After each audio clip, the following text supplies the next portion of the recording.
Yo guys, what's going on? It's your boy King07 here, back with another video. Before we get into this video, I just want to remind you all out there, the all kings and queens, and I hope you all are having a very blessed day. And before we truly get into the video, it would be greatly appreciated if you could drop a like on the video and sub to the channel, because I'm dropping NBA 2K23 banger builds daily. But nonetheless, in today's video, I'm bringing you guys another very rare build name that's also viable in the park and in the rec. I don't got too much to tell you guys besides 6'8", so you guys already know. You're gonna keep watching the video because 6'7" to 6'10" is the meta this year, 100%. I personally, on this build, you're gonna want to go shooting guard, but I personally made a 6'1" guard for the rec and comp pro am. I think the 6'1", I know a lot of people are running 5-out 6'7" point guards and 6'8s.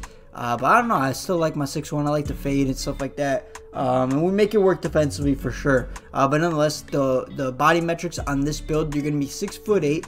Your weight is going to be 186 pounds, because if you go any lower than that, you don't gain anything. And if you go any higher than that, you lose out on 1 acceleration. You need all the acceleration you could get in this game. So 6'8", 186 pounds. And then you're going to go ahead and max out your wingspan.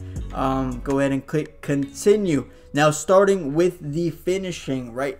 Before I do get into this build, comment down below if there's any builds that you guys want me to make. So starting with the finishing category, what we're going to want to do is your driving dunk is going to want to go to an 86. I basically throw all my builds with, that I want finishing. I'm throwing them on 86. I think that's the best number just to get yourself gold limitless takeoff. I know some people don't even really believe in limitless takeoff. Some people, funny enough, some people have commented that, saying all you need is like bronze limitless takeoff. I know it doesn't change how far your guy takes off. It just changes the consistency of how often you get those limitless takeoff dunks. But nonetheless, I like to have it as high as possible. Your driving layup, you're going to throw this to an 84 to get yourself gold acrobat for those jelly layups. And then your close shot is going to be a 76. So you start off in total with 15 finishing badges. It's not the highest amount, it's not the lowest amount. If I had to recommend you, we'll get into the badges later, but I always recommend to throw your extra 4 badges you get from rebirth or becoming a starter in the NBA on finishing, because it's a little tougher this year to get a high amount of finishing badges. But moving into the shooting category, you're going to want to throw your three-pointer on an 83 and then your mid-range shot to a 76. With your free throw being a 63, 20 shooting badges is plenty. And the reason we go 83 three-pointer is to get yourself that silver Agent 3 in the Tier 2 badge category. In terms of your playmaking badges, what you're going to want to do here, this is kind of like the cream of the crop when it comes to this build. Your ball handle is going to be an 89 to get yourself Hall of Fame quick first step. Then you're going to max out your speed with ball, even though I know some people don't believe in a high speed with ball, but in this build you have the opportunity to put it high, so I would throw it high. And then your pass, actually, you're going to want to throw 86. 2K Labs and 2K Toots has come out and said 86 to 90 is basically the replica of Gold Bullet Passer of last year's next gen game.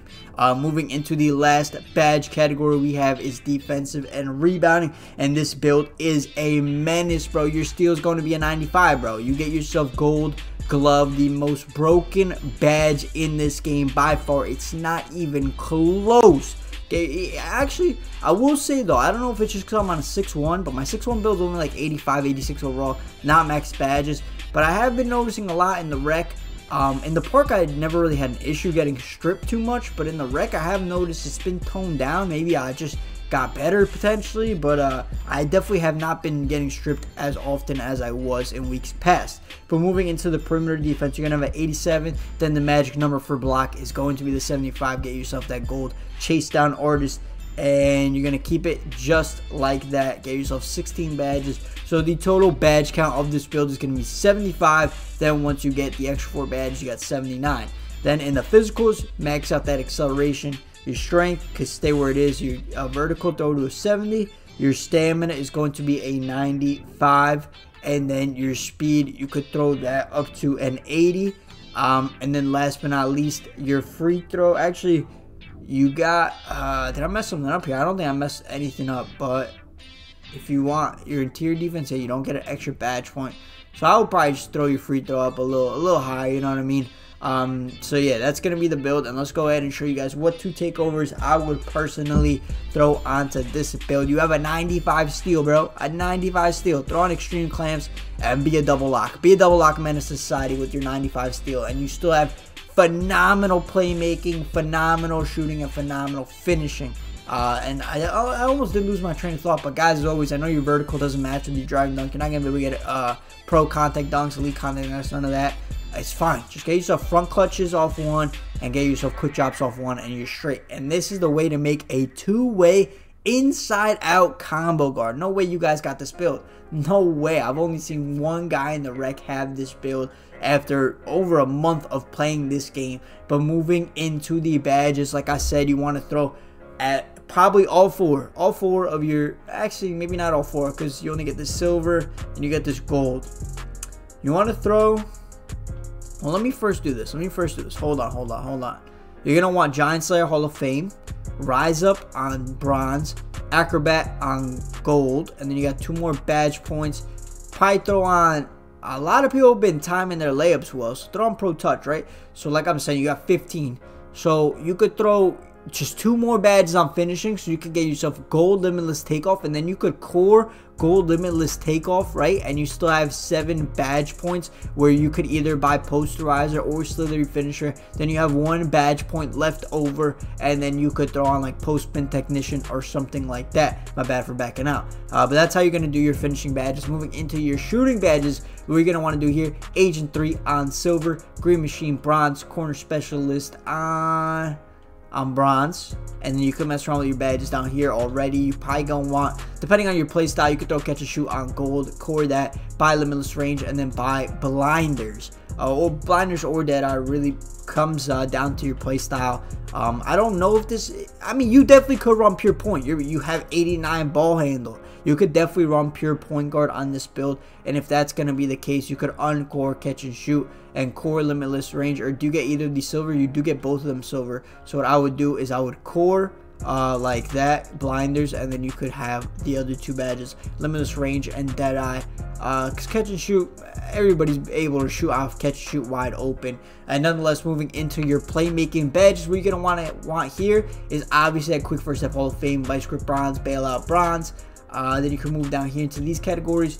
Unpluckable, you know what's crazy? I just told you I've been playing on a 6'1" point guard, 85, 86 overall. I don't even have unpluckable. I don't even have unpluckable handles for days on that build, nothing. And I don't get ripped with no unpluckable. So I don't know, man. On my 6'7" point guard, I do have unpluckable gold. I guess you could just run it and see how you like it. See if it makes a difference for you. You could throw handles for days on silver and then clamp breaker on silver. Just like that. Moving into the last badge category, defensive and rebounding. You're going to want the obvious here: glove, chase down, interceptor. And then, ooh, this is tough. Let's unequip that, right? And then you could core clamps. Let's go core clamps and buy interceptor on gold. So probably throw 2 badge. Listen. What you're gonna want to do, you're gonna want to throw 2 badge points on finishing and 2 badge points on defensive and rebounding. And once you're at level 39 each season, keep putting them on defense, because you'll have 4 by the end of season 1 and another 1 by the end of season 2. So you'll be able to get bronze challenger. But without bronze challenger, I'll probably just throw on like either pick dodger, probably pick dodger for sure. With your X, you'll be able to get gold pick dodger for the meantime by putting your extra 2 badge points on defensive and rebounding. But guys, that is going to be the build, the 2-way inside out combo guard. Comment down below if you already had this build, and comment down below if you were able to make this build either better, whether it was more badges or better attributes. And as always, guys, if you did overall enjoy the build video, make sure to drop a like, comment, and subscribe. It's been your boy, KingStar7, and I'm out. Peace.